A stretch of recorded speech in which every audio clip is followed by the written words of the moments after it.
Bom, é, o objetivo dessa web aula é a gente tratar alguns pontos que não estão aprofundados na videoaula, nas videoaulas, ok? As videoaulas equivalem a todo o conteúdo que eu ministro quando vou presencialmente aos polos. Então, tem muitas horas de vídeo ali. Não daria para a gente fazer isso, pelo menos em um dia só, eu acho que não daria para fazer isso online. Enfim, o objetivo dessa web aula é a gente focar em alguns pontos que não são abordados profundamente nas videoaulas em si, alguns aspectos mais práticos, e também para a gente conversar um pouquinho sobre a disciplina em si, era isso que eu tinha a dizer. Agora, vamos trabalhar aqui com foco em alguns itens específicos que não foram aprofundados nas videoaulas. As duas listas de atividades, há cálculos? Há cálculos. Então, tem momento que eu peço para calcular média, variância, desvio padrão, eu peço para fazer uma distribuição de frequências, certo? Então, tudo isso tem cálculos envolvidos, certo? Assistindo às videoaulas, vocês tem lá o passo a passo de como se calculam essas coisas, certo? Mas assim, eu queria chamar a atenção que o foco da disciplina em si, o que o aluno precisa focar bastante, não é o cálculo em si, porque essa disciplina estatística ela é uma ferramenta. E sendo uma ferramenta, a tecnologia já deu conta de suprir a necessidade de a gente fazer cálculos à mão, certo? Então, quando você vai fazer uma pesquisa qualquer, que você tem uma coleta dados, e você coloca esses dados em tabelas, em vez de você fazer cálculos à mão para chegar a uma conclusão referente a essa pesquisa, a uma hipótese que você levantou na sua pesquisa, em vez de você fazer à mão, você vai fazer, dar alguns cliques no computador, no software de estatística, e ele vai fazer os cálculos para você, vai te dar esses números já calculados. Você, como pesquisador, como alguém que entende de estatística, só tem que saber interpretar, certo? E chegar à conclusão. Então, por isso eu estou chamando a atenção que o foco aqui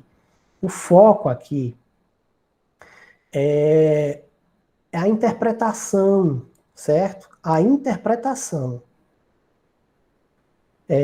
Interpretar médias, interpretar variâncias, interpretar os desvios padrões, interpretar coeficientes, saber o que eles representam, certo? O que isso implica de resultado na minha pesquisa.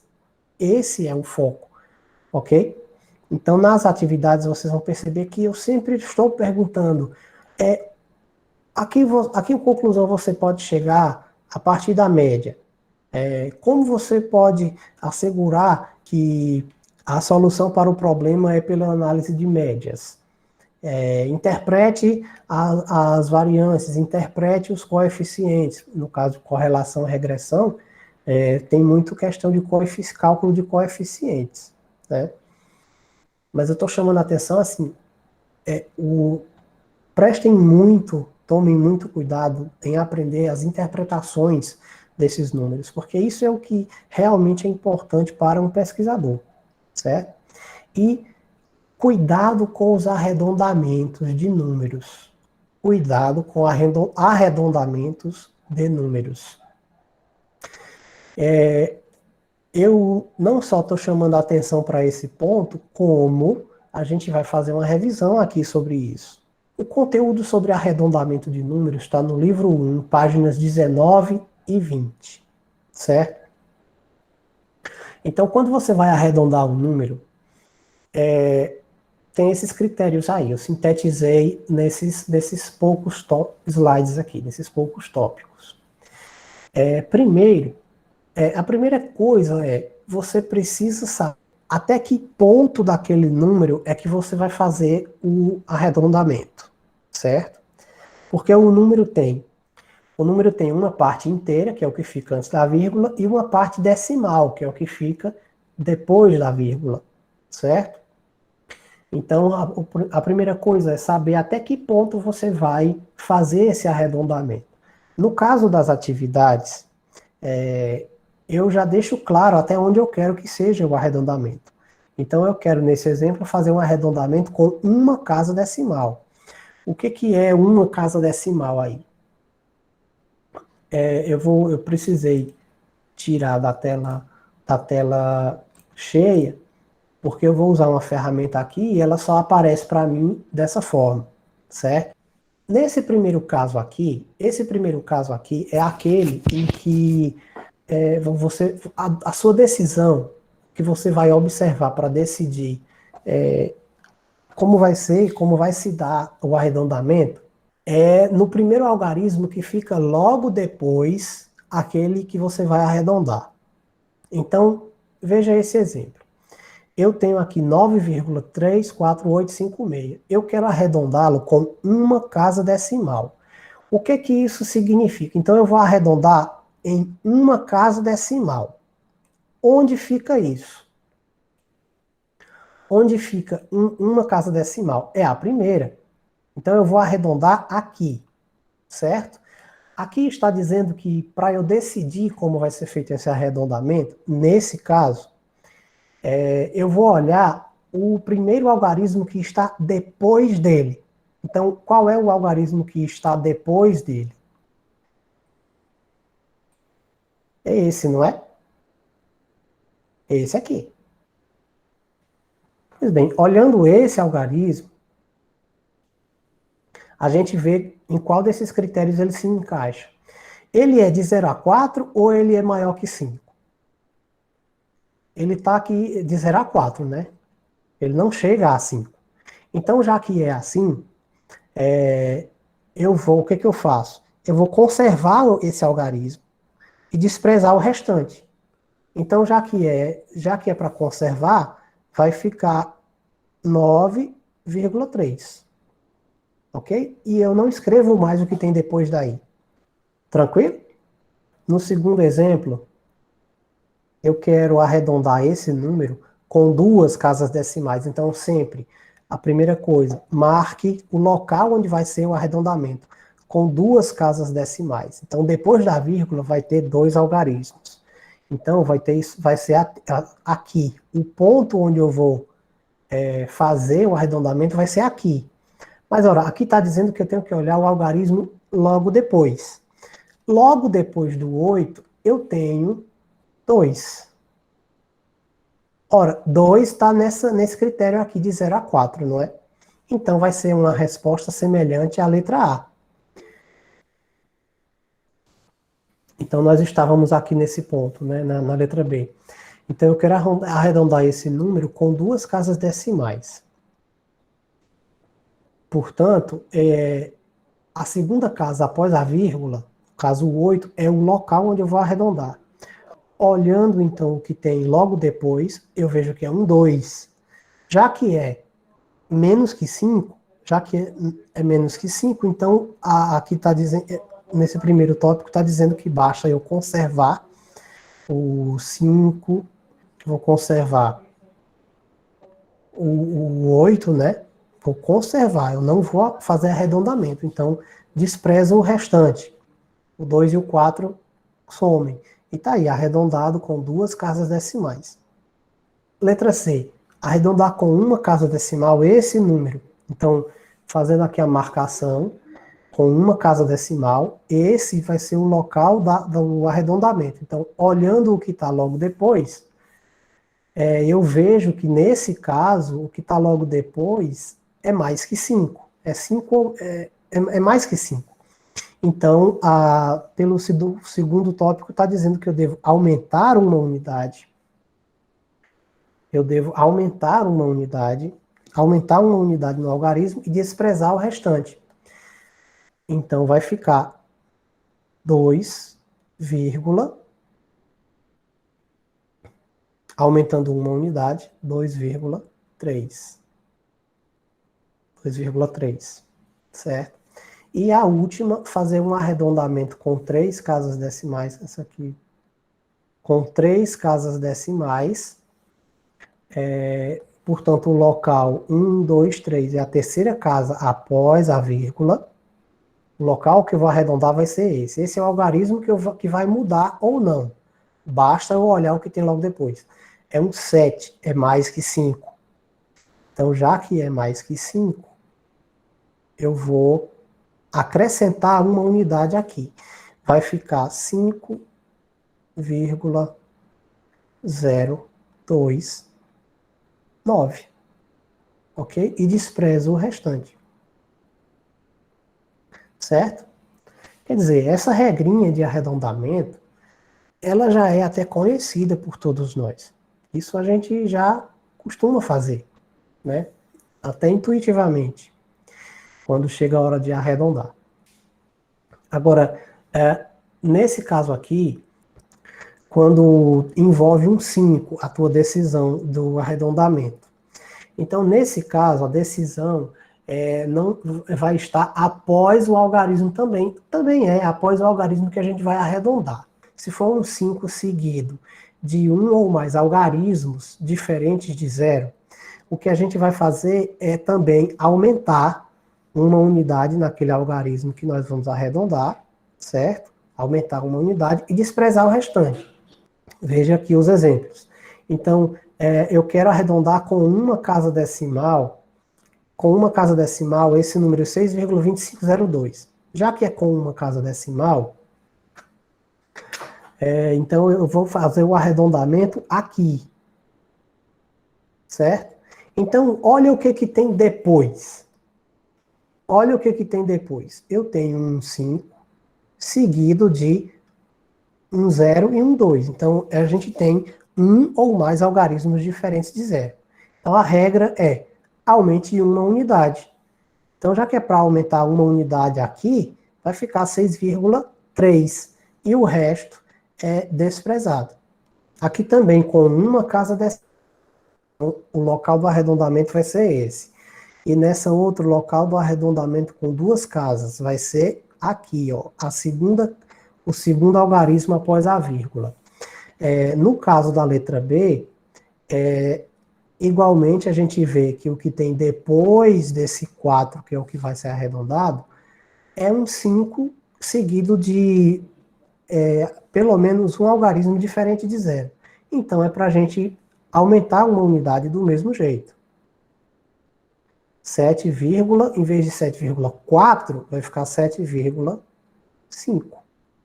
E nessa última aqui, vai ficar 12,15 ou 12,16, certo? Porque o que tem depois aqui também está no padrão de 5, seguido de um zero e outro algarismo que não é zero, né? Outro algarismo diferente de zero.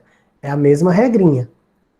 Já que é assim, a gente aumenta uma unidade naquela casa decimal, na segunda casa decimal, aumenta 1, então vai ficar 12,16. E o resto é ignorado. Envolvendo um 5, tem essa regra, mas tem mais uma. Porque se for um 5 seguido só de zeros, né? Veja a diferença. Aqui eu tinha um 5 seguido de um ou mais algarismos diferentes de zero. Quer dizer, depois do 5 tinha algum algarismo que não, pelo menos um algarismo que não era zero. Agora não. Agora a gente está falando quando nós vamos arredondar ali, envolve um 5, mas o que tem depois dele é só zero. Como proceder? Tem dois casos. São dois casos. Se eu quero, nesse exemplo aqui, eu quero arredondar com uma casa decimal, nesse eu quero arredondar com uma, e nesse eu quero arredondar com 3. Vamos analisar logo. Então, o algarismo que a gente vai, a decisão vai estar no algarismo que a gente vai arredondar. A decisão está no algarismo que nós vamos arredondar. Com uma casa decimal aqui, e aqui com 3. Então, depois da vírgula, 1, 2, 3. O arredondamento vai acontecer aqui. Certo? No primeiro caso, se eu vou ter que observar se o algarismo que eu vou arredondar é par. Então, eu já marquei o algarismo, certo? Veja que essa condição de ser seguido de 5 com zeros acontece em todos, não é? 5 seguido de zeros. Então, a decisão nesse caso, quando acontecer do que está depois ser um 5 seguido de só de zero, ou um ou muitos zeros, só zero, a decisão vai estar no próprio algarismo que eu vou arredondar. Tudo depende se ele é par ou ímpar, certo? Quando ele é par, a gente conserva. Quando ele é ímpar, a gente aumenta uma unidade, certo? Então, vamos lá. 5,2. Está dizendo que eu tenho que olhar o próprio algarismo. 2 é par. Então, conserva. Vai ficar o próprio 5,2. Aqui, o próprio algarismo, certo? Então, é ímpar. Então, é para fazer o quê? Aumentar. Então, vai ser 14,4. Em vez de ser 3, passa a ser 4. Nesse caso aqui, é para arredondar com 3 casas decimais. Então, veja que eu já observei, nas 3 letras, eu já observei que essa condição aqui foi atendida. É um 5 de zeros. Então, a decisão está no próprio algarismo que eu vou arredondar. Nessa letra C, o algarismo que eu vou arredondar é 8, é par. Então, sendo par, a gente conserva. Portanto, vai ficar 7,438, conservando. E o restante a gente ignora. Certo? É isso. Esse é o caso mais compridinho dos arredondamentos, é esse aqui. É um 5 seguido de zeros, que depende de um número, depende se o número que eu vou arredondar é par ou ímpar. Certo? É o caso mais diferentão, vamos dizer assim. Por que eu estou falando tanto em arredondamento? Tem uma atividade, na atividade 1, pede para vocês fazerem uma distribuição de frequências.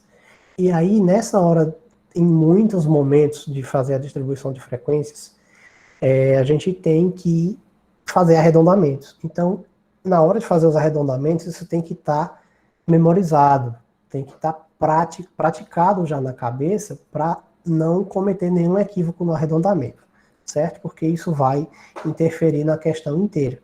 Ainda falando de arredondamentos, a gente tem que falar dessa situação de arredondamento em somas. Então, você fez vários arredondamentos e precisa somar essas várias parcelas. Quando a gente faz um arredondamento, de uma forma ou de outra, aquele pedacinho do número que a gente desprezou faz com que o número arredondado seja menor do que aquele número que estava com todas as casas decimais antes. Então, quando a gente arredonda, a gente está arrancando pedacinhos minúsculos daqueles números. Então, naturalmente, quando chega a hora de somar, esses vários pedacinhos que foram arrancados, provavelmente, vão interferir na soma. É muito comum que as somas precisem dar números fechados, principalmente no assunto de distribuição de frequências, aqui na disciplina de bioestatística, a gente vai somar muito porcentagens, ou no formato de porcentagem mesmo, com um símbolo de porcento, ou no formato decimal, porque a porcentagem pode ser representada tanto como um número decimal, quanto como um número com aquele símbolo de porcento, certo? Quando a gente faz a soma, a gente percebe que não deu a quantidade completa, por exemplo, não deu 100%, certo? Não deu 100%. Então, o que fazer nessa situação? Aqui está dizendo, ó, faça um novo arredondamento na maior parcela, certo? Sempre na maior parcela. Então, você vai arredondar para mais ou para menos, até chegar no valor exato desejado, certo? A gente vai vivenciar isso, coloquei dois exemplos aqui, mas a gente vai vivenciar já já também na atividade, ok? Alguém pode somar esses números aqui para mim, por gentileza? Rapidinho, na calculadora. Cada um desses. Ah, olha só. Eu falei que no caso aqui do arredondamento, quando a gente vai arredondando, a gente está arrancando pedacinhos do número. De fato a gente está, mas ó, a informação está incompleta, me desculpe. Às vezes a gente arredonda aumentando uma unidade, não é? Nesses casos, a gente está arredondando para mais, não é? E em outros casos, quando a gente conserva o algarismo, a gente está arredondando para menos. Então, quando chega a hora de somar, pode ser que a soma dê menos de 1 ou menos de 100%. Nessa hora, você faz o ajuste para mais ou para menos. Aí você só vai saber se vai ser para mais ou para menos depois que somar. Por isso eu estou pedindo que somem bem aí, por gentileza, e me diga quanto é que está dando essa soma. Alguém já somou? Pronto, o Eduardo já colocou aqui que a letra A 0,99. Obrigado, Eduardo. Colocando aqui, você vai somando a letra B para mim, por gentileza. 100,1. Ok. Obrigado, Jaqueline. 100,1%. O que está dizendo no slide anterior é que está dizendo que quando somas de porcentagens sem elementos repetidos, né? Quando não há elementos repetidos, as somas de porcentagens que não têm elementos repetidos precisa ser exatamente 100. Ou então, se você estiver trabalhando com escala decimal, tem que ser exatamente 1. O que eu estou querendo dizer que somas de porcentagens sem elementos repetidos? Suponhamos que você tem você vai numa feira, você faz uma pergunta a 30 pessoas, para eles assinalarem, dizerem quais são, você dá 5 opções de frutas e eles vão dizer 2 que eles gostam. Naturalmente, quando eu for contabilizar quantos disse cada nome de fruta, vai ter gente que falou uma fruta que uma pessoa escolheu, outra pessoa também vai ter escolhido. Vocês entendem? Então, nesse caso bem aí, não é um caso de sem elementos repetidos. Tem elementos repetidos. As respostas não são excludentes, ok? Então, num caso como esse, a soma daria mais de 100%. Mas, quando não tem elementos repetidos, aí realmente a soma das porcentagens tem que dar 100%. Ou 1, se você estiver trabalhando com a porcentagem no formato decimal, certo? No caso desses exemplos aqui, vamos supor que esses números representem porcentagens excludentes, certo? Que não tem elementos repetidos, certo? Fiz a soma e aí deu 0,99. Lá está dizendo que eu devo fazer um arredondamento na parcela maior, ok? Então a maior parcela na letra A, obviamente, é essa. E a maior parcela na letra B, obviamente, é essa. Ok? Eu faço um novo arredondamento nessa nova parcela, de tal modo que o resultado chegue naquela quantidade desejada. Ora, qual é a quantidade desejada no caso da letra A. Eu estou trabalhando com uma escala que vai de 0 a 1, porque os números são 0, alguma coisa, né? Escala decimal. Essa é a escala decimal. Então, o meu valor desejado é 1.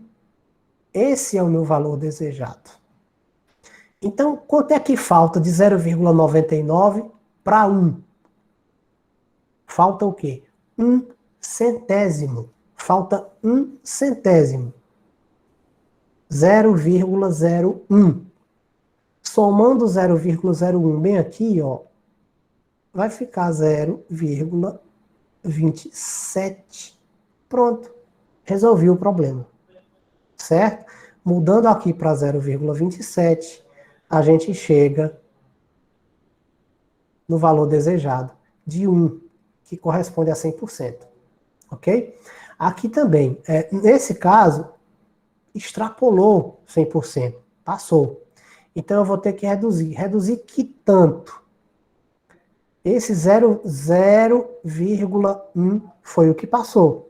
Então eu tiro 0,1 daqui, vai ficar 69,1. Tira 1 só, então 1/10 só, vai ficar 69,7%. Isso resolve meu problema e eu vou chegar no percentual desejado de 100%. Certo? Em arredondamentos, é isso que tem para ser falado. Certo? Agora, vamos viver isso numa distribuição de frequências.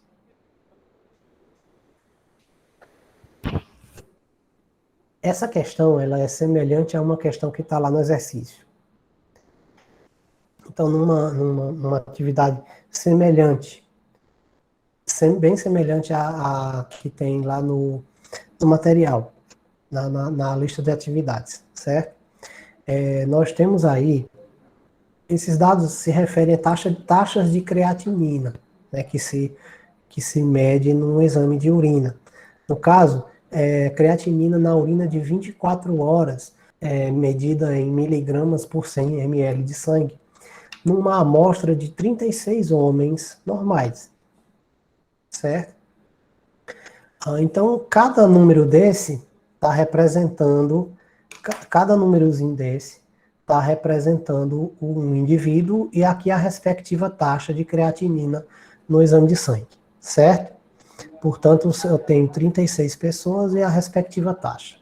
O que se pede é, faça a distribuição de frequência com arredondamentos até a terceira casa decimal. Como na atividade, eu já digo onde eu quero que aconteçam os arredondamentos. E em distribuição de frequência é uma das coisas em que se usa mais arredondamento. Tá? Então, aquelas regrinhas de arredondamento vão ser muito necessárias aqui. Então, determine a porcentagem de observações nesse intervalo, menores que 1,50, enfim. Vamos primeiro tratar de montar a distribuição de frequência e depois a gente vê o que está sendo pedido. Tem duas questões aí referentes a esse item aí sobre taxa de creatinina. Quando a gente vai fazer uma distribuição de frequências, tem alguns cuidados que a gente tem que ter. Na videoaula 1, eu explico uma das opções que há para se fazer a distribuição de frequência, algumas escolhas que você precisa fazer antes de começar a organizar os dados numa distribuição de frequência. O que é uma distribuição de frequência?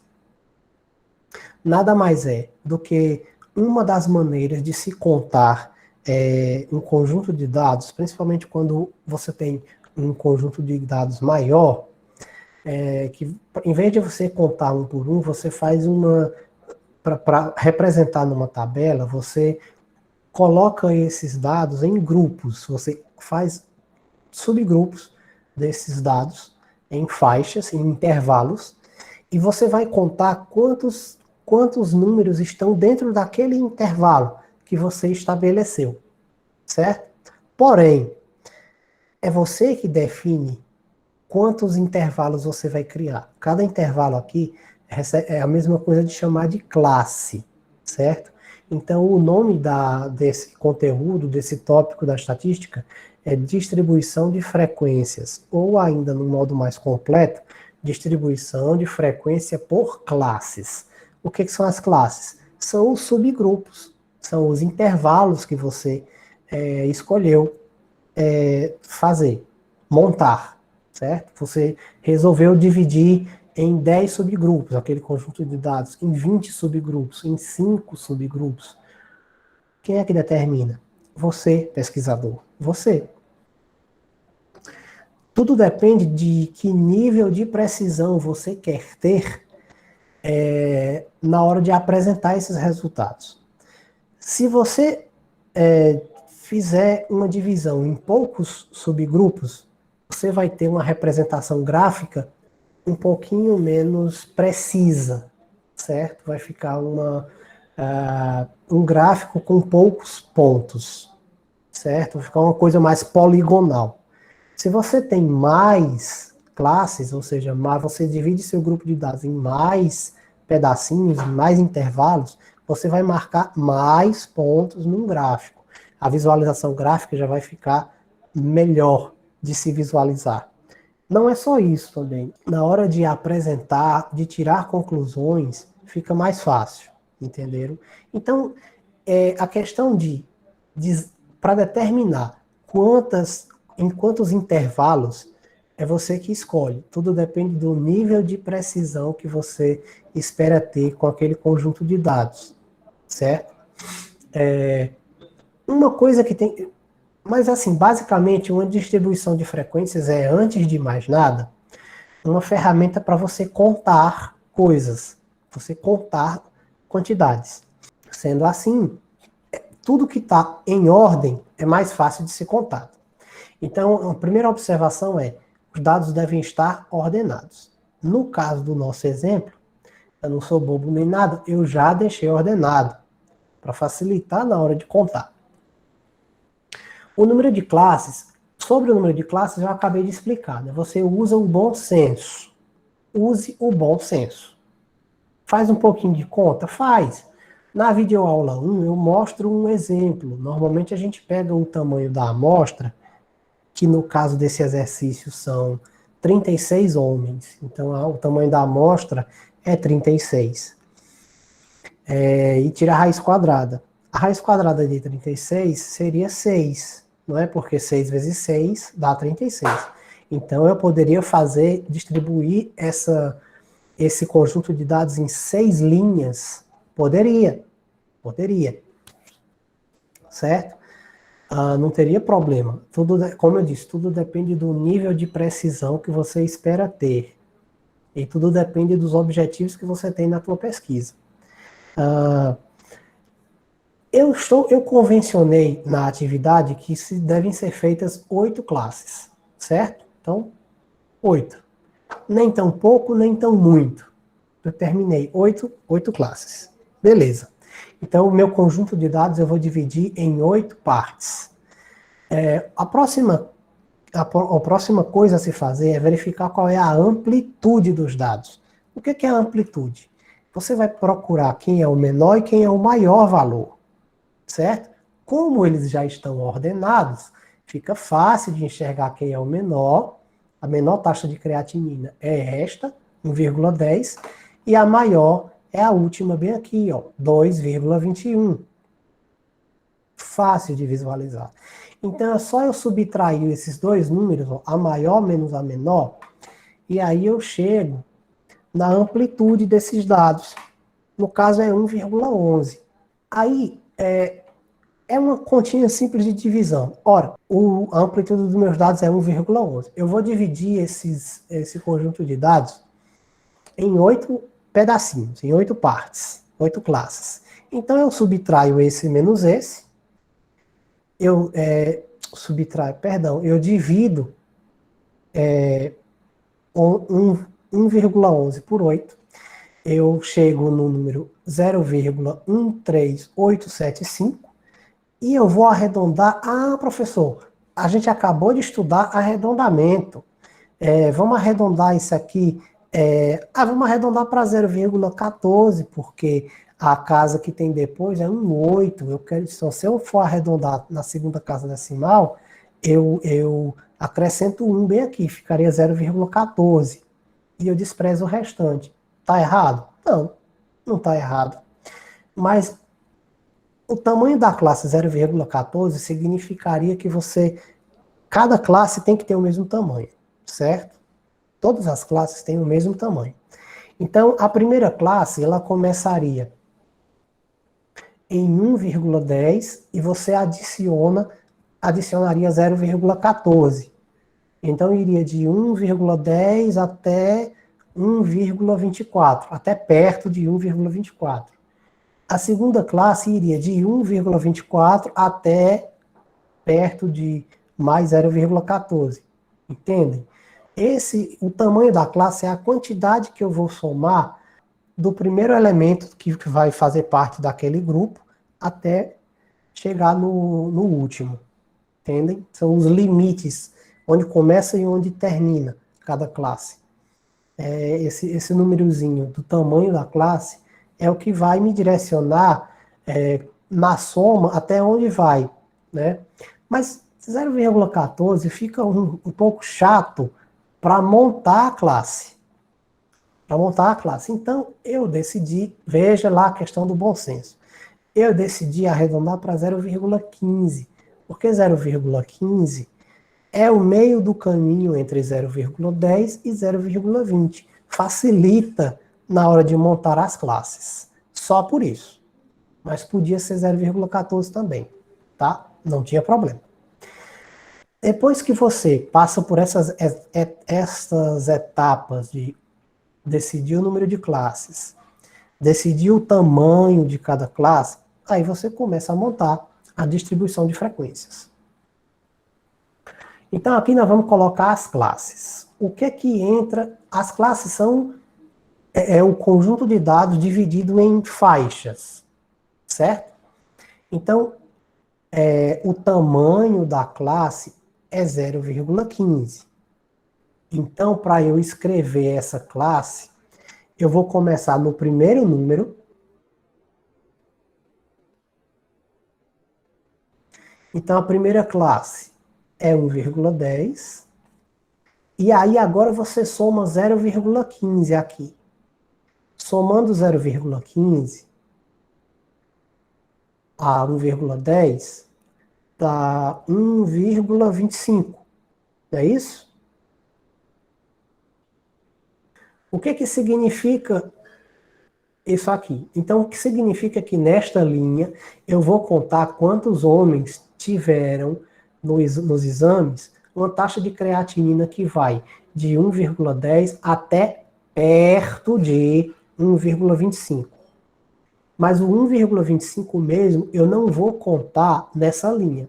Eu só vou contar quem tem a taxa a partir de 1,25 na próxima linha. Então, o objetivo desse tracejado aqui, desse T deitado, isso aqui indica que este limite aqui faz parte do intervalo. E não ter o tracinho fechando aqui significa que esse outro limite, esse outro extremo aqui dessa classe, não faz parte desse intervalo. Tem sabedoria aqui. Por quê? Porque se eu conto a uma pessoa que tem 1,25 nessa linha, e eu conto novamente na próxima linha, eu vou estar contando duas vezes. Aí vai ter aquela questão de contar, se você conta mais de uma vez, já que você está trabalhando aqui, você vai fazer uma distribuição de frequências, envolve cálculo de porcentagens, e essas porcentagens não vão poder dar mais de 100%. Lembram-se que eu mencionei em alguns slides atrás, que no caso de soma de porcentagens excludentes, em que não há, ou seja, em que não há elementos repetidos, que a soma tem que fechar 100% redondinho, o objetivo de eu não fechar esse intervalo aqui e não incluir o 1,25 na hora de contar nessa linha é justamente para eu não contar o 1,25 duas vezes, certo? Então, Eu já sei que o tamanho da classe, eu vou colocar bem aqui em cima só para ficar registrado. A gente calculou o tamanho da classe, no caso das classes, né? Porque todas elas têm o mesmo tamanho, 0,15. Então, esse primeiro número é a primeira taxa registrada nos exames. A partir daqui é fácil montar. Coloco agora esta outra, o final, essa outra extremidade aqui, ó, 1,25, e somo mais 0,15. Dá 1,40. 1,40 até, e a outra extremidade é 1,55. Perceba que pego esse número e somo o 0,15.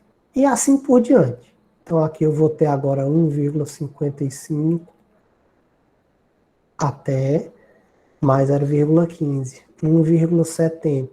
1,70 é essa extremidade e a outra 1,85. Aqui 1,85 e o outro limite 0,15 com 1,85. Essa aqui, então, vai ser de 2. E a outra extremidade vai ser 2,15. E, por último, a última classe, 2,15 mais 0,15. 2,30.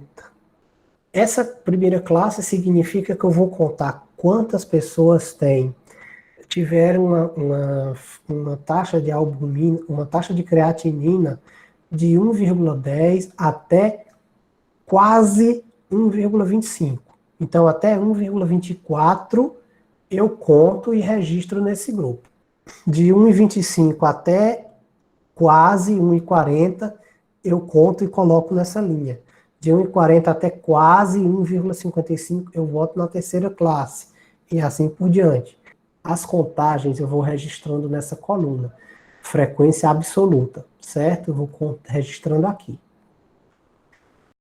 Então, eu estava dizendo que as contagens que eu fizer, eu vou registrar na coluna de frequência absoluta, certo? Essa coluna ela só é utilizada para registrar o ponto médio de cada classe dessa. O ponto médio. O ponto médio ele é importante se você precisar calcular a média desses números aqui, entendeu?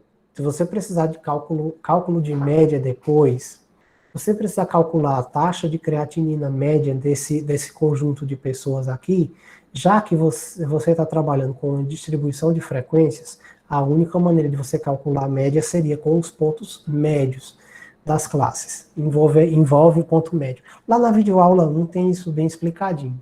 Então eu mantive essa coluna bem aqui só para a gente exercitar. Calculando, portanto, uma média simples desse valor e vamos calculando a média simples desse valor e ir registrando aqui, certo? Que é um ponto médio. Então, entre 1,1 e 1,25. A soma é isso, mas como é uma média simples, eu divido pela quantidade, que é 2. E deu 1,175. Alguém pode ir calculando de baixo para cima, para a gente se encontrar aqui no meio e ser mais rápido? Eu vou calculando de cima para baixo. E alguém vai calculando de baixo para cima. Vai fazendo aqui 2,15 mais 2,30 dividido por 2, certo? 2 mais 2,15, vai colocando aqui no chat. E eu vou fazendo essa outra.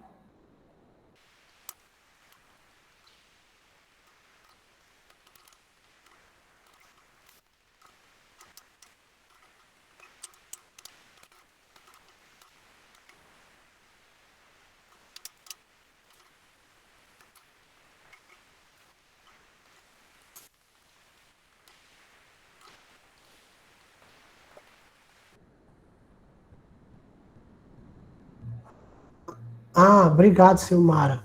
Estava fazendo também e vi aqui o seu. Obrigado. Calculados. Então, essa informação aí do ponto médio, importante para calcular, para cálculo das médias. Se for necessário calcular média, a gente já sabe que vai precisar da média, de cada ponto médio da classe. Agora chegou a hora de contar em si. Então, nós vamos contar quantas pessoas têm a taxa de 1,10 até quase 1,25, ou seja, até 1,24. De 1,10 a 1,24. Certo? A gente volta aqui e conta quantas pessoas tem de 1,10 até 1,24. Ora, você vê que é só uma pessoa, não é? Porque o indivíduo número 2 já tem a taxa 1,25, que só deve ser considerada, só deve ser contada na segunda classe, naquela segunda linha. Então é só esse. É só esse. A primeira classe é só uma pessoa. Só uma pessoa tem uma taxa nesse intervalo aqui. Agora, a partir de 1,25 até 1,40, quantos tem? Este.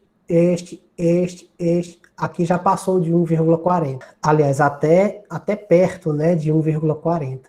Bom, de qualquer forma, esse já passou. Então, é só até aqui. 1, 2, 3, 4. Coloco o 4 aqui. Agora, de 1,40 até 1,54. Né? Não, porque essa próxima 1,55 é na próxima classe. Então, de 1,40 até 1,54. Aí eu volto aqui e conto. Esse, até 1,54. Então, esse aqui eu não conto. Só vou até aqui.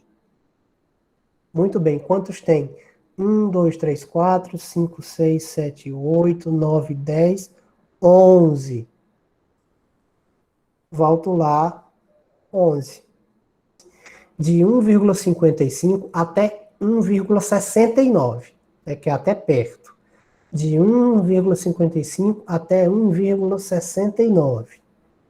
1, 2, 3, 4, 5, 6, 7, 8, 9, 10, 11. Acabou. Porque aqui já passa, né? Já até mais de 1,70 até. 1, 2, 3, 4, 5, 6, 7, 8, 9, 10, 11. 11 pessoas. Agora de 1,70 até 1,85. Aliás, até 1,84. 1, 2, 3, 4, 5. De 1,85 até perto disso, até 1,99. De 1,85 até 1,99. 1, 2, até 1,99. Então só vai até aqui. Só 2. De 2 a 2,15. Só esse. 2,15 até quase 2,30. Até 2,29. De 2,15 até 2,29. Só restou um. Pronto, acabou.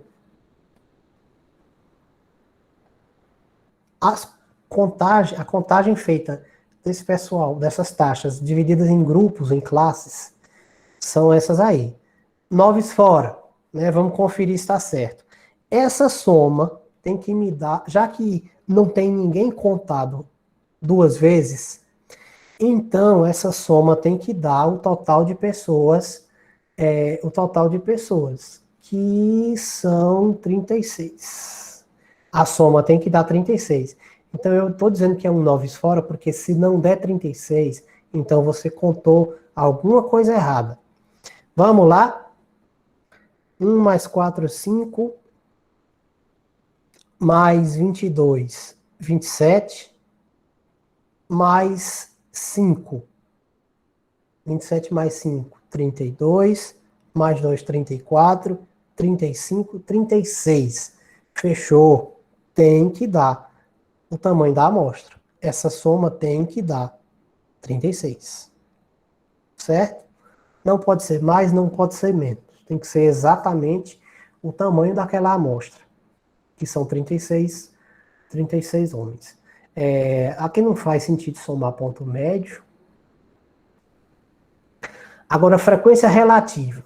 O cálculo da Então, frequência... professor, então aí é a frequência absoluta, né? Frequência absoluta. É a contagem das cabeças. Agora, a frequência relativa nada mais é do que você colocar isso em termos de porcentagem. Você transforma em porcentagens, certo? Então, você vai pegar todas essas pessoas, todas essas quantidades e expressar numa escala que vai de 0 a 1. Como é que você faz isso? É só você dividir você divide cada númerozinho desse pelo total. Então eu vou dividir 1 por 36, 4 por 36, 2 por 36, 11 por 36 e assim por diante. E vou colocando o resultado aqui do lado. Nesse momento em que a gente faz as divisões, vão aparecer números com muitas casas decimais. É por isso que eu pedi logo que fossem feitos arredondamentos até a terceira casa decimal. Certo? Já vamos fazer o arredondamento nessa hora. E vai ser sempre até a terceira casa decimal. Ok? Então a gente vai precisar da calculadora o tempo inteiro. E a primeira divisão que a gente vai fazer é 1 por 36. E já vamos fazer o arredondamento. Beleza. Ok, vamos registrar agora. Terceira casa decimal é esse primeiro 7. O que tem depois é mais que 5. Então vai ficar 0,028. E despreza o restante. 0,0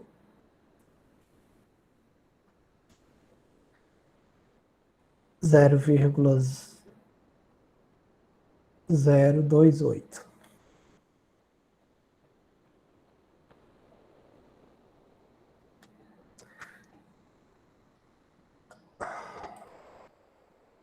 Como eu tenho mais de uma vez, ó, então o resultado dessa divisão também vai ser... Vamos aproveitar, né? Então aqui eu arredondei para mais, né? Aqui na penúltima classe e aqui na última classe. O arredondamento que eu fiz foi para mais. Porque eu aumentei uma unidade no terceiro algarismo decimal, na terceira casa decimal. Agora vamos fazer aqui 4 dividido por 36. 4 dividido por 36. 0,111 e assim por diante. Bom, é para arredondar na terceira casa decimal. A quarta casa decimal também é 1. Já que não é mais de 5, a regra diz que eu devo manter aquela casa decimal e eu desprezo o restante. Então é 1 também. Olha, então veja só, aqui eu já tive um arredondamento para menos. Porque eu mantive aquela casa decimal e desprezei o que tinha os algarismos seguintes. Então eu acabei cortando um pedaço do número. Aquilo que eu desprezei foi cortado, então ficou arredondado para menos. 11, agora 11 dividido por 36.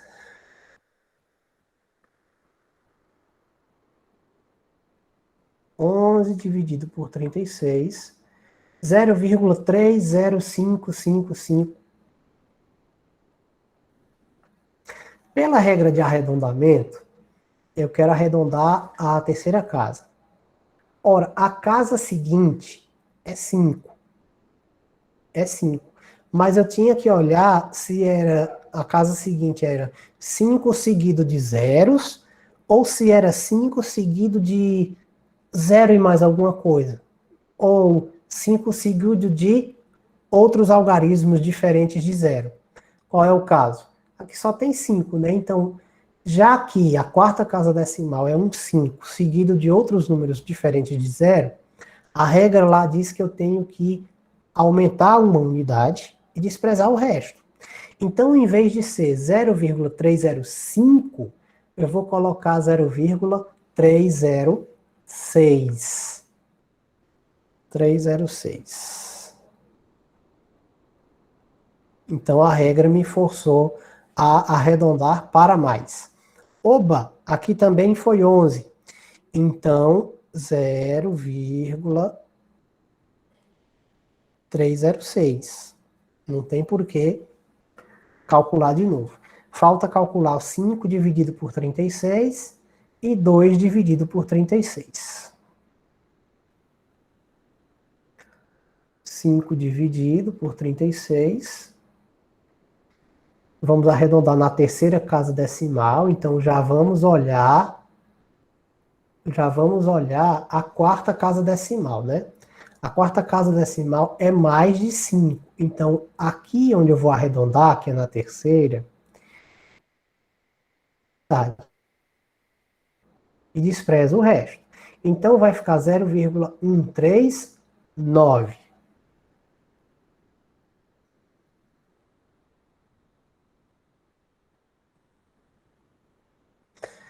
E essa última divisão, 2 por 36.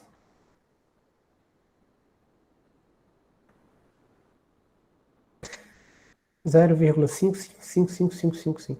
É semelhante a quando a gente dividiu 11 por 36. Quero arredondar até a terceira casa decimal. Mas a quarta, da quarta casa em diante, é uma sequência de 5. Então, já que tem dessa quarta casa em diante, tem algarismos diferentes de zero, a regra manda acrescentar uma unidade naquela casa que eu quero arredondar, que no caso é sempre a terceira. Então, em vez de ficar 0,55, 0,055, eu arredondo, aumentando uma unidade e desprezei o restante. O 0,056, certo? As regrinhas de arredondamento vão entrar aí. Alguém soma para mim todos esses números, por gentileza, e coloca no chat. Somar todos os números das frequências relativas. E me diz quanto é que deu. Até covardia, né, pessoal? Eu pedi para vocês fazerem essa soma. Eu estou enxergando aqui em várias telas, então acho que é mais tranquilo eu somar, né? É mais rápido.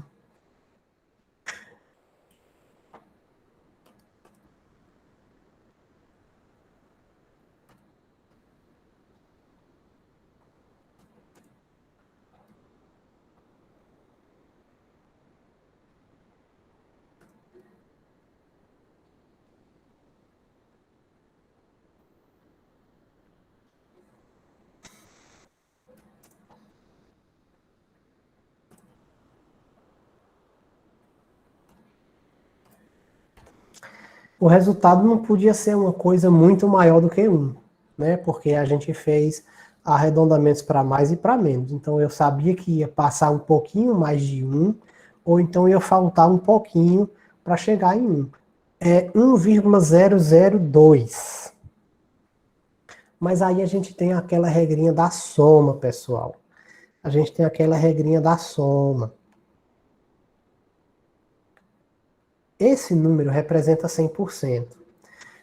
Numa escala de 0 a 1. Vocês estão entendendo? Como a gente dividiu cada número pelo total, os resultados vão estar sempre numa escala de 0 a 1. Então, não pode passar de 1. E na soma, passou. Mas passou por causa dos arredondamentos. Significa que houve mais arredondamentos para mais do que arredondamentos para menos. Certo? Qual é o ajuste que a regra manda fazer? procure a maior parcela e subtraia uma quantidade suficiente para que ali embaixo chegue a 100%. Ou nesse caso, já que já está em formato decimal, para que chegue a 1 no máximo. Ora, olhando a soma, a gente vê que passou 2 milésimos, 0,002. Então, eu tenho que subtrair 0,002, certo? Como eu tenho duas parcelas de maior valor iguais, essas aqui são as duas parcelas de maior valor, não é?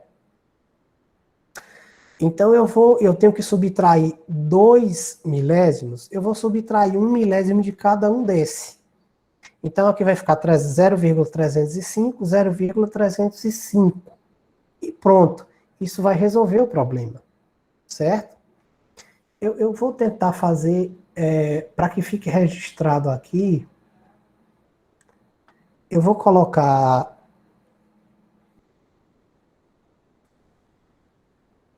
Eu vou tentar colocar o número antes e o número depois, se eu conseguir. Então, estava 0,306 em ambas, não é? Mas a gente precisa fazer um arredondamento. Nós precisamos fazer um novo arredondamento nessas parcelas e tiramos uma unidade de cada. Tiramos uma unidade de cada. Então, o novo número vai ser uma unidade, perdão, 1 milésimo de cada. Porque o que tinha extrapolado era 1 milésimo.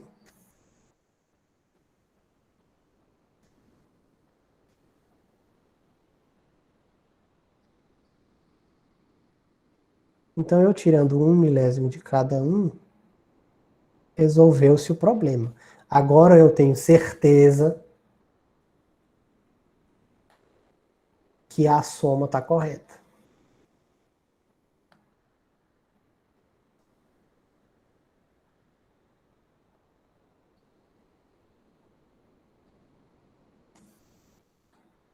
Então, aqui só para ficar registrado que a gente cortou, fez a alteração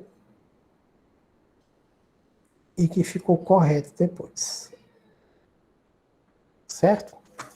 Esses são dois pontos sensíveis na distribuição de frequência. A soma da frequência absoluta não pode ser maior do que o tamanho da amostra. Certo? Nesse exercício eram 36 exames. Então tem que dar 36. Eram 36 taxas de creatinina nos exames, né, dos 36 homens. E a frequência relativa não pode passar de 1, que é o que representa o equivale a 100%. Certo? A frequência acumulada nada mais é do que, como o próprio nome diz, você vai fazendo uma acumulação dessas taxas, aqui, ó, dessas contagens. Na frequência acumulada, você vai acumular o que está aqui nas frequências absolutas em cada linha. Na frequência relativa acumulada, você vai acumular o que está nas frequências relativas. Bom, na primeira linha, a frequência acumulada é idêntica à frequência absoluta da primeira classe. 1. A próxima nada mais é do que acumular a primeira frequência mais a segunda. 1 mais 4, 5. Na próxima, na terceira classe, que é a terceira linha, é a terceira classe. Né? As classes primeira, segunda classe, terceira classe, quarta classe, e assim por diante.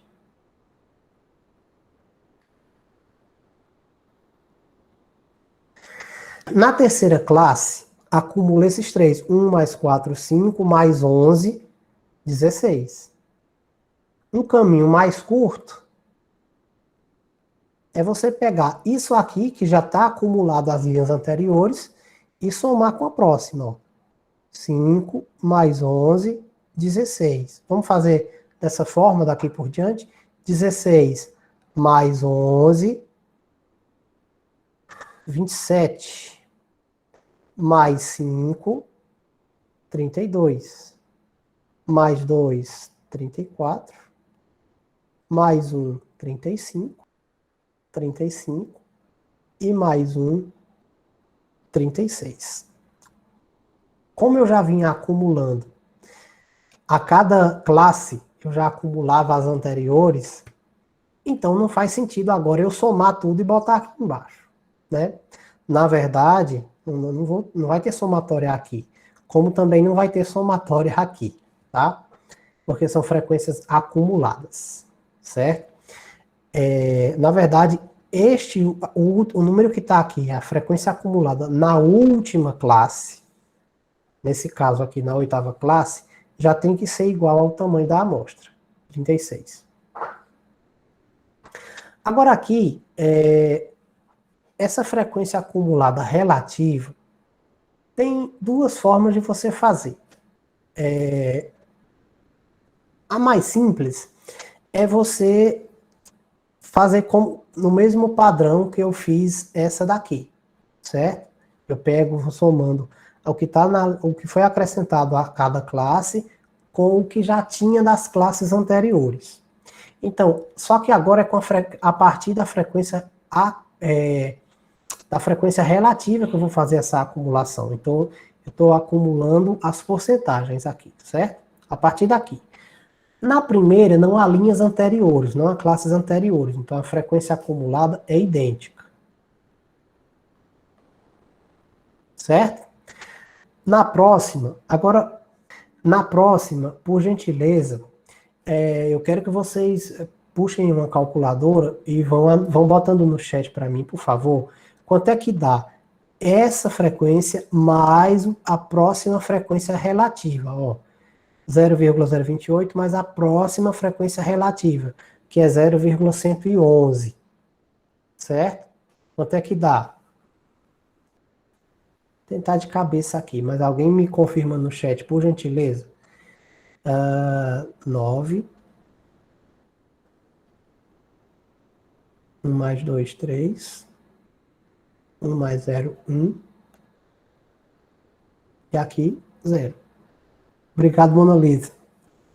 Que bom que eu acertei. Agora, a frequência relativa acumulada até a segunda classe, mais o que está na terceira. Lembrar de somar com o último resultado. Depois que a gente fez aquela retirada esse 0,305. 5 e 9, 14.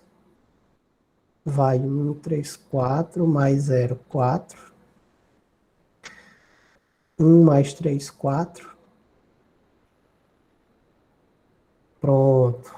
Tá ótimo, Mona Lisa. Que bom que eu tô acertando. Continuando. Essa acumulada até a terceira classe, mais a frequência relativa da quarta classe. Vai dar 9. 4 mais 3, 7. 0 mais 0. Vamos adiante. 0,749 mais a próxima frequência relativa. 9 mais 9, 18. Vai 1 mais 4, 5. Mais 3, 8. 7 mais 1, 8. Pronto, 0,888. 8 mais 6, 14. Vai 1 e 8, 9. 9 e 5, 14. Vai 1 e 8, 9. Continuando então. 4 mais 8, 12. Vai 1 e 4, 5 e 2, 7. 9 mais 0, 9. E 0 mais 0, 0. Bom, 0,972 mais 0,028 é para dar um redondo, né? Tomara que dê. 2 mais 8, 10. Vai 1 mais 7, 8, mais 2, 10. Vai 1 mais 9, 10. Vai 1, mais 0, mais 0. Como nós estamos acumulando as frequências anteriores, né, a cada linha, quando a gente chega na última linha, no caso da frequência acumulada, tem que dar idêntico, tem que dar igual ao tamanho da amostra, 36. E no caso da frequência acumulada relativa, tem que dar a mesma soma que a gente fez aqui, ó, na frequência relativa, certo? Onde tiver a palavra relativa, quer dizer que nós calculamos porcentagens, fizemos divisões, certo? Você poderia, por exemplo, calcular o número que está bem aqui na quarta classe, por exemplo, né? Você poderia fazer assim. Eu pego a frequência acumulada correspondente, que é 27, dividido por 36. Aí ia dar um número, só que você ainda, como você estaria dividindo, você ainda ia ter aquele trabalho todo de fazer os arredondamentos. Se a gente, em vez disso, optar por fazer somas da frequência dessa linha com a frequência da próxima linha, da próxima classe, a gente pula essa etapa dos arredondamentos. Então já facilita um pouquinho o trabalho que é tão grande para chegar até aqui. Então assim, ó, determine a porcentagem de observações no intervalo entre 1,85 e 2, certo? Até perto de 2. Vamos tentar identificar se isso é uma classe exata. 1,85 até perto de 2. É a sexta classe, direitinho. Ele está pedindo a porcentagem de observações. Porcentagem é um número que nasce de uma divisão. Onde é que a gente estava fazendo divisões mesmo? Da parte pelo todo? Era aqui na frequência relativa, não era? Então, assim, qual é a resposta para aquela pergunta cadê a frequência relativa dessa classe? Que vai de 1,85 até quase 2. É essa aqui, não é? 0,056. Mas ela pode ser expressa em porcentagem. 0,056. Como é que eu transformo isso em... Tá errado assim? Não. Desde que você compreenda que esse número representa uma porcentagem. Mas para ficar mais visualmente fácil de compreender, como se transforma um número de decimal para o formato de porcentagem? Multiplica ele por 100.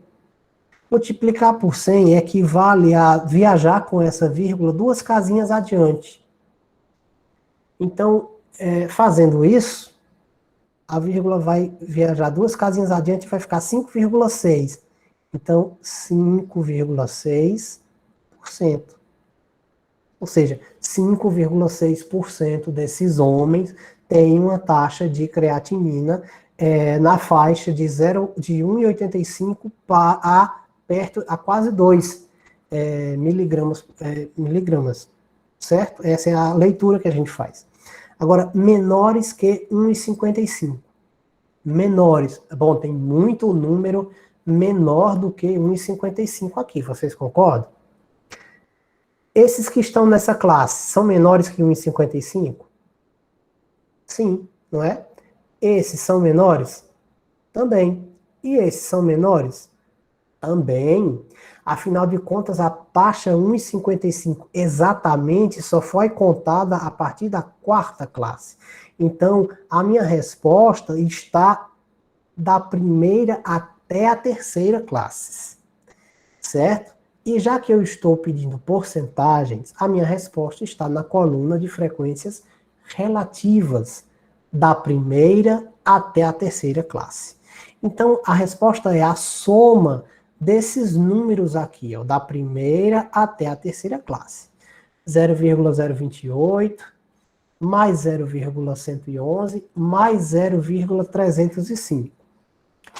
Como é uma acumulação que vai a partir da primeira classe até a terceira, o resultado dessa soma eu já fiz. Está aqui, ó. Esta frequência acumulada ativa na terceira classe já é a soma das três frequências relativas nessas classes, nas 3 primeiras classes. Então a resposta é essa, 0,444. Mas chama a atenção, novamente, porque acumulou a partir da primeira classe até lá, certo? Lembrem-se que cada resultado desse é uma acumulação que vem desde a primeira classe até aquele ponto, certo?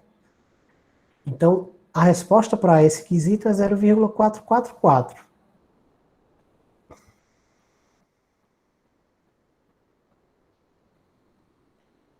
Que convertendo em porcentagem, viaje 2 casinhas para a direita, porque eu estou multiplicando por 100, vai dar 44,4%.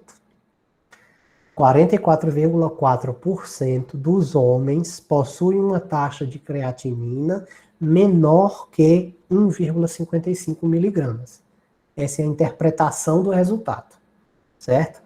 O foco todo de uma pesquisa qualquer é apresentar o resultado. Então, pensem sempre em, eu calculei uma coisa, eu preciso interpretar isso logo para eu ter um entendimento completo.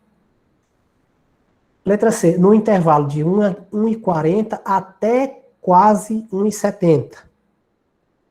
1,40 até perto de 1,70. Vamos ver o que eu preciso abarcar para contabilizar isso. 1,40 está aqui, 1,70 está aqui. Então a minha resposta está da terceira para a quarta classe. Está aqui. Sendo porcentagens, então eu vou ter que somar essas duas porcentagens. Essa e essa. Então 0,305 mais 0,305. É diferente da questão anterior, porque eu não estou acumulando da primeira classe até aqui. É uma quantidade que está no meio das classes, em classes intermediárias. Então você soma só aquilo que corresponde à pergunta. Somando 0,305 com 0,305, eu acho que vai dar 0,610. É isso? 0,610. Que transformando em porcentagem, caso a vírgula vem para cá, 61%. Certo? Iguais ou maiores que 2. Iguais ou maiores que 2. Então, deixa eu apagar né, para não confundir e marcar só o que interessa. Bom, igual ou maior que 2, bom, o 2 é aqui. Maior que 2 é tudo que tiver depois disso. Então, a sétima e a oitava classe juntas. Então, a resposta são essas duas frequências relativas juntas. 0,028 mais 0,028 vai dar 0,056. Multiplicando por 100, eu vou ter 5,6%. Então, 5,6% desses homens da pesquisa possui taxa de creatinina igual ou maior que 2 miligramas. Essa é a interpretação. Certo? Tranquilo? Eu preciso saber de vocês se está tudo bem. Porque esse conteúdo ele é simples, na verdade ele é bem simples, mas ele tem bastante detalhe, não é? A quantidade de perguntas que se pode elaborar a partir dessa distribuição de frequências é imensa. Eu fiz várias, e claro que eu não esgotei o total de perguntas que eu podia fazer. É infindável.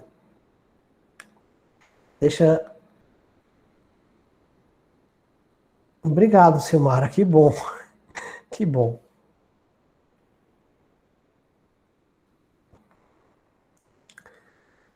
Segunda questão. Qual a probabilidade que um indivíduo dessa população apresente uma taxa de creatinina A igual ou maior que 1,70? Enfim, B e C. Pessoal, nas videoaulas eu deixo claro que o cálculo de uma probabilidade se faz da mesma maneira que se faz o cálculo de porcentagem. Você tem que dividir a parte pelo todo.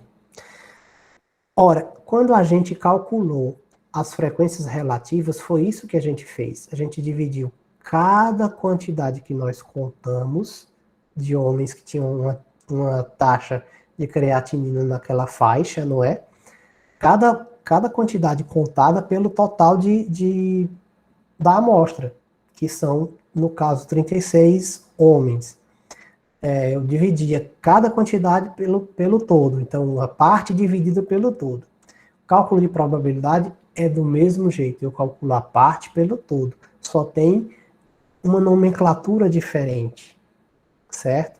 O que eu estou chamando de parte, lá no cálculo de probabilidade, se chama evento. E o todo, lá no cálculo de probabilidade, se chama o conjunto universo, certo? Mas a maneira de calcular é a mesma.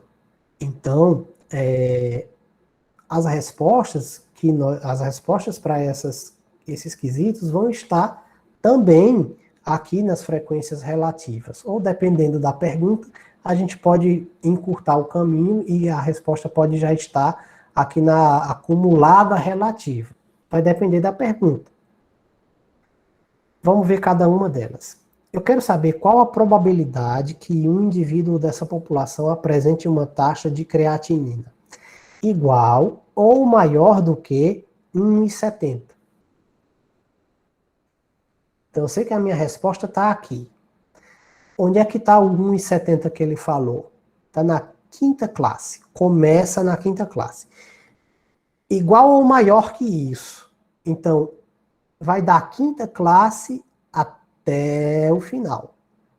Todas essas taxas aqui obedecem a esse critério de igual ou maior do que 1,70. Então a minha resposta vai da quinta até a oitava classe.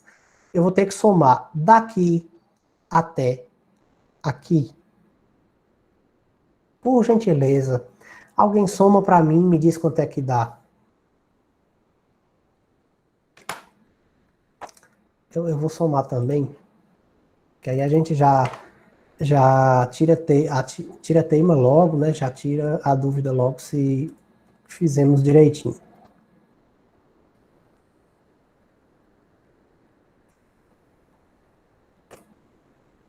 Mais alguém encontrou esse número? 0,251?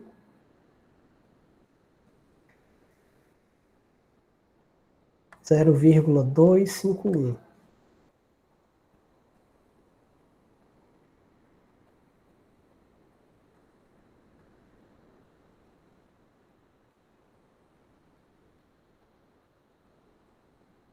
Vou transformar em porcentagem também. Multiplico por 100, então eu viajo com a vírgula duas casinhas adiante. 25,1.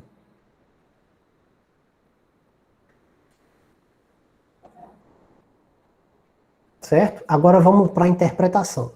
Qual é a probabilidade que um indivíduo dessa população apresente uma taxa de creatinina igual ou maior que 1,70? Probabilidade é a mesma coisa de chance. Então, se eu falar chance ou probabilidade, dá na mesma. Então, a probabilidade é de 25,1% de que a taxa de creatinina seja 1,70 miligramas ou mais. Certo? A interpretação é essa. Entre 1,40 e 1,55. Estão familiarizados com a palavra exclusive? Esse exclusive se refere só a essa taxa bem aqui. Talvez não estejam familiarizados com a palavra exclusive, mas com a palavra inclusive, todo mundo já está familiarizado. Se inclusive significa que inclui algo, exclusive significa que exclui. Então, esse exclusive está dizendo o seguinte, qual é a probabilidade de que um indivíduo dessa população apresente uma taxa de creatinina entre 1,40 e quase 1,55. Né? Porque o exclusivo me diz que eu não posso contar essa taxa. Só até perto dela, ok? Então, vamos ver se a gente tem uma classe exatamente com esse intervalo. Opa, é a terceira classe bonitinha. Então, se é a terceira classe, vou apagar aqui para não confundir com o restante. Se é a terceira classe bonitinha, então a resposta é a frequência relativa da terceira classe sozinha, 0,305.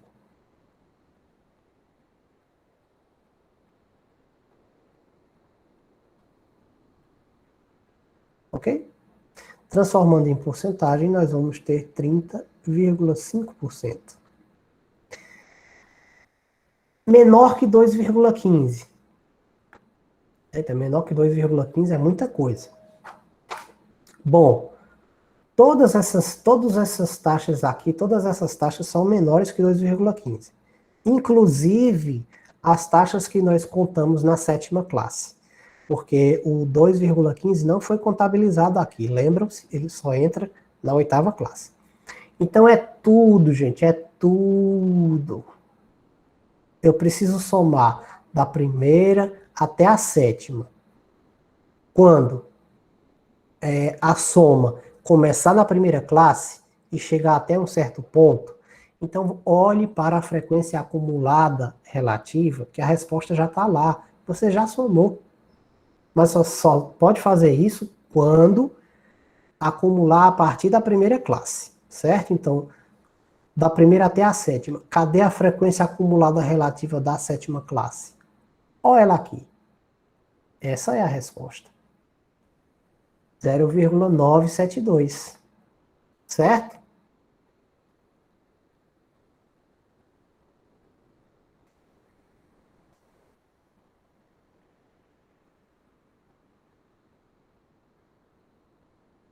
Transformando em porcentagem, nós vamos ter 97,2% de chance de que um indivíduo dessa população tenha uma taxa menor do que 2,15.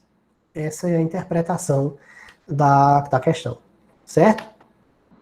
Então, com relação à distribuição de frequência, basicamente, é isso aí. É um assunto simples, porém extenso, não é? Até para explicar, mas vocês vão conseguir desenvolver tranquilamente. Um outro tópico que eu separei foi falar um pouquinho do fórum avaliativo. O fórum ele foi desenhado da seguinte forma: são feitas alguns questionamentos em forma de desafios, certo? São problemas que são colocados e o estudante, o aluno tem que dizer, com base na análise que ele aprende a fazer nas videoaulas, qual é o teste estatístico, ou seja, qual é a ferramenta estatística mais adequada para se testar aquela situação e chegar a uma conclusão, certo? A gente não vai se alongar aqui explicando tudo, porque tudo está na videoaula, certo? Mas existe um roteirozinho que se segue, certo? Para se chegar a essa conclusão. A grande questão aqui é o pesquisador, chamando todos nós de pesquisadores, né? Nós pesquisadores precisamos, na hora de usar, de escolher a ferramenta certa, o teste estatístico correto, a gente tem que saber fazer a leitura, a interpretação daquele problema, daquela questão, adequadamente. E se você fizer isso adequadamente, você não vai ter problemas em escolher o teste estatístico que é adequado para aquela situação, certo? Essa parte aqui da estatística que trata de analisar dados, testar hipóteses, analisar um problema mediante uma hipótese que você criou e fazer um teste, escolher a ferramenta estatística mais adequada, isso está dentro do conjunto de conhecimentos da estatística que é chamado de estatística inferencial. É sobre você analisar uma situação, testar cientificamente uma situação e chegar a uma conclusão para uma população inteira a partir de uma amostra que você coletou. Entendem? É sobre isso que se trata a estatística, no fim das contas. Conseguir generalizar para uma população aquilo que você testou cientificamente com uma amostra. Os testes estatísticos são as ferramentas. Para escolher o teste, você tem que saber interpretar o problema adequadamente e seguir um roteiro, basicamente. Esse roteiro está lá na videoaula, número 5, mas a gente vai fazer eu trouxe um dos slides desse roteiro para a gente conversar um pouquinho aqui sobre ele, tá bom? E vamos responder juntos esse exemplo aqui, certo? Lá no fórum avaliativo tem vários. O problema é o seguinte: para se realizar testes de um novo tratamento para hipertensão, foram escolhidos 10 pacientes. E para cada um, verificou-se o valor médio da tensão arterial sistólica ao longo de uma semana, antes e depois do tratamento. Qual é o melhor teste estatístico para determinar se o medicamento é realmente eficaz para a hipertensão? Então, a primeira etapa é compreender o problema. Então, eu tenho 10 pacientes e eu vou medir a pressão arterial desses mesmos 10 pacientes, em 2 momentos, antes e depois do tratamento. Então, eu vou medir a pressão, significa que eu vou medir a pressão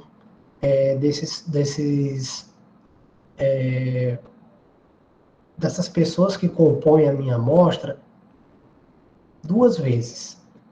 Primeiro, antes de eles tomarem o medicamento. Depois eu vou dar o medicamento para cada um deles e esperar o tempo de o medicamento fazer o efeito e medir a pressão de cada um deles novamente e registrar. Eu faço o registro dessas pressões nos 2 momentos, antes de tomarem e depois de tomarem. Certo? Essa é a interpretação do problema. É vital interpretar o problema inteiro para a gente saber responder a questão, para poder decidirmos adequadamente qual é o melhor teste estatístico para essa situação, certo? Então, representando isso que a gente acabou de falar, da interpretação que a gente fez, eu criei uma tabelinha aí com os pacientes que estão representados pelos números de 1 a 10, e já que se trata de comparar as médias de pressão antes e depois, então, eu criei uma coluna para registrar as pressões antes do medicamento e a coluna para registrar as pressões dos mesmos 10 pacientes depois de tomarem o medicamento. Ok? Então, cada letrinha dessa representa uma medida de pressão arterial, um valor, não é isso? Um valor. Eu só coloquei letras por uma questão de conveniência, mas na vida real representam valores, são números. Afinal de contas, pressão arterial se mede com números, ela é representada por números. Bom, então, o problema todo se trata de comparar a média das pressões antes com a média das pressões depois de tomarem o medicamento. Então, comparação dessas médias representadas pelas letras U e V do problema. Ok? Resolução. Bom, aí vem a questão do roteiro que eu falei. Na videoaula 5, na videoaula 6, tem um roteiro bacaninha. Aliás, na videoaula 5 tem um roteiro para uma parte desses testes, para a maioria. Na videoaula 6, nas entrelinhas dos slides, está descrito em que situação se aplica aquele tipo de teste. Porque a videoaula 6, os slides 6, se referem apenas aos conteúdos de correlação e regressão linear. Ok? Dependendo do problema, o teste deve ser correlação ou regressão linear. Certo? Nesse exemplo, não é. Nesse exemplo é outro. Mas, enfim, como é mais ou menos esse roteiro que a gente tem que fazer? Tem que seguir. Nós interpretamos o problema todo. Então, vamos lá. Para resolver, vamos pensar no roteiro. Os dados, eles se referem sempre aos mesmos indivíduos, não é? Eles têm algo em comum, certo? Se eles têm algo em comum, porque são as mesmas pessoas, apenas a pressão foi medida em 2 momentos diferentes, mas se são as mesmas pessoas, eles têm algo em comum. São as mesmas pessoas. Por causa disso, a gente diz que esses dados são pareados, certo? Pareados. É isso que significa os dados serem pareados. Significa que existe uma relação entre os dados de antes e os dados de depois. A relação, no caso, são números, valores coletados de pressão arterial das mesmas 10 pessoas. Esses dados, eles também são balanceados. O que isso significa? Porque existem 2 conjuntos de dados com a mesma quantidade de elementos. Vamos verificar na tabela anterior. Eu tenho 2 momentos, antes e depois. Em cada momento, eu media a pressão arterial dos 10 pacientes e registrei aqui. Depois que eles tomaram o medicamento e eu aguardei fazer o efeito, eu fui lá e medi novamente a pressão dos 10. Então, eu tenho outros 10 valores de pressão que eu fui colocando aqui. Bom, são 10 medidas de pressão antes e 10 medidas de pressão depois. Amostras balanceadas quer dizer justamente isso. Quando os conjuntos dos 2 momentos que você está comparando, os 2 conjuntos que você está comparando, têm a mesma quantidade de elementos. No caso aqui, que mesma quantidade é essa? 10. São 10 pessoas. Portanto, eu concluo que esses dados eles são também balanceados. Não para esse teste específico, mas às vezes, para escolher alguns outros tipos de testes, é importante saber se a variável é quantitativa ou qualitativa, se é uma variável discreta ou contínua, certo? Não vou entrar em valor, em detalhes com relação ao que é cada nomenclatura dessa, isso está explicado na videoaula 1. Mas, enfim, essas informações aqui, essa análise que a gente fez, está detalhado lá na videoaula número 4, certo? Está detalhado na videoaula número 4. E o conceito de tipos de variáveis, quantitativa, qualitativa, contínua ou discreta, está lá na videoaula número 1. Enfim, juntando os conhecimentos dessas 2 videoaulas, a gente chega num roteiro, certo? Nesse caso específico, nós concluímos que os dados são pareados. Além disso, a gente chegou a concluir, nós também mostramos que são balanceados, certo? Que são balanceados. Tem a mesma quantidade de elementos. Além disso, tem uma outra questão que tem que verificar se os dados são normais ou não normais. Isso está explicado também na videoaula 4. O fato é que o teste que vai se adequar para essa situação é o teste T para dados pareados. Então, a resposta da questão, qual é o melhor teste estatístico? Teste T pareado. Existe teste T também para dados não pareados. Aliás, existem vários. Existem vários. Dependendo de se as amostras têm o mesmo tamanho, se as amostras têm tamanhos diferentes, dependendo se o desvio padrão, aliás, as variâncias são iguais, ou se as variâncias dos conjuntos de dados são diferentes. Então, vai depender dos valores que você levantou relacionados àquele problema para você chegar a uma conclusão. O que eu quero mostrar é que existe um roteiro a ser seguido, certo? Para chegar lá. E nesse caso, fazendo a análise, eu vejo que os dados são pareados, os dados são balanceados, portanto, eu só posso, sendo pareados, primeiro, eu só podia ir para uma dessas opções, né? Mas, como são dados dados balanceados, porque o conjunto de dados tem a mesma quantidade de elementos, então eu chego à conclusão mesmo que o teste é o teste T pareado. Normalmente o teste T se trata de você fazer uma comparação entre médias. E não são médias que nós estamos comparando aqui, a média das pressões arteriais antes e as pressões arteriais depois. Nada mais eficaz para essa situação do que o teste T pareado, certo? No computador, se executa o teste T usando alguns cliques. Eu demonstrei como se faz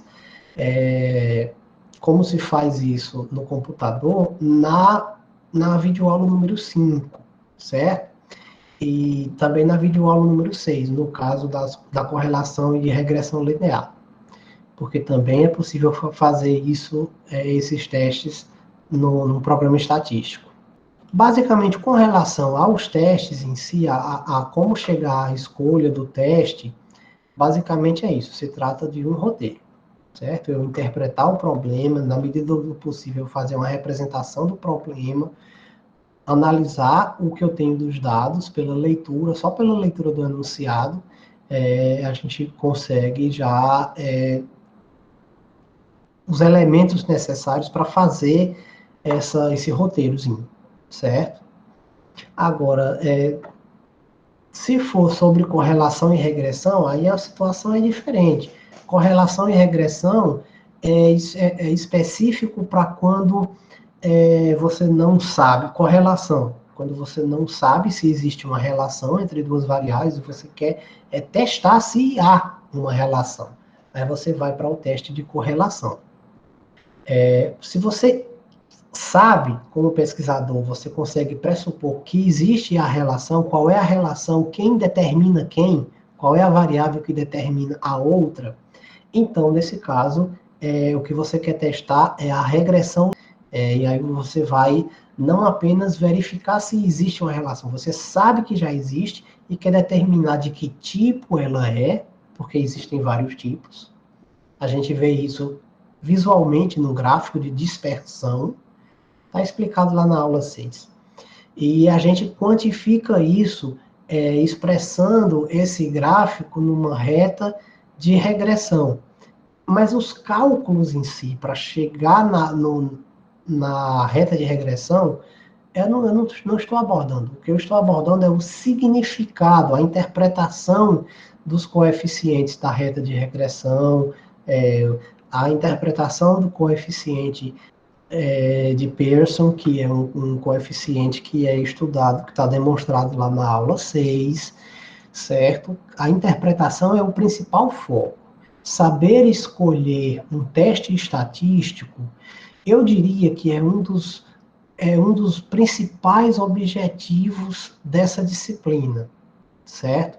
O objetivo de dados em bioestatística é fazer com que você aprenda os conceitos que são envolvidos os conceitos que você precisa aprender para que você consiga analisar os dados, certo? Média, variância, desvio padrão, e mais tarde, aprofundando os seus conhecimentos em estatística, você também conseguir usar uma ferramenta estatística adequada para um problema que você quer testar, um problema da vida real que você quer testar, certo? Quando nas pesquisas, na pesquisa, na produção de TCC, na vida acadêmica de vocês, pesquisas que vocês quiserem fazer, vocês vão precisar testar hipóteses.